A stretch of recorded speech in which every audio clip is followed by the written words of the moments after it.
يقولون بالمانيا همينا عندكم مندي، بعدنا مندي يمني من هذا زين ابن زين، وهمينا عندنا مقلوبه، وهمينا عندنا اكله اردنيه اسمها المنسف بالجميد الكركي، وعندنا كل الاكلات. تعال اشوفكم الاكل على اصوله بالمانيا، تحديدا ببرلين. قبل لا نبلش هذا الفيديو حطوا لنا لايك واشتركوا وياي، يابا انا ابن العراق استاهل اللايك واستاهل المتابعه.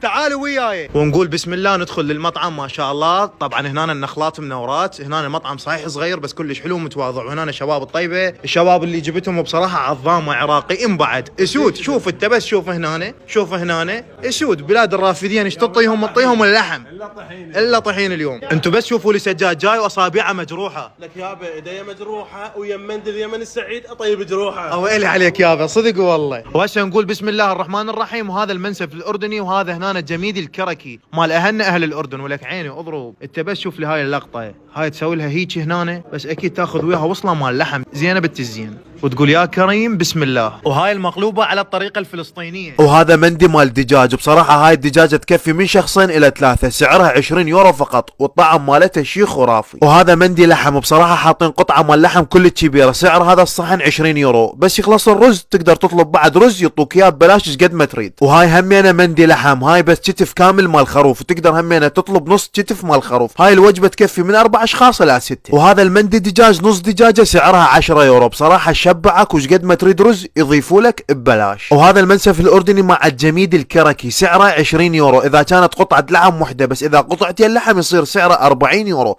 وبصراحه كان الطعم مالته كلش حلو ما شاء الله. المطعم مالتهم 24 ساعه فل، هوايه ناس لان نفسيتهم طيبه واسعارهم كلش مناسبه. وهسه هنا حاعرفكم على الشيف صقر من اليمن. حبيبي والله شلونك شيف صقر؟ اهلا وسهلا علوش، اهلا مرحبا فيك، اهلا وسهلا فيك في مطعم مندي اليمن السعيد. نحن عندنا في مندي اليمن السعيد استعداد تام لتلبيه جميع الحفلات والاعراس والمناسبات. عندنا شعار في المطعم العروسه عليك والضيافه علينا. وهذا هنا مطعم اليمن السعيد موجود بالنويكونن، وهذا العنوان على الشاشه.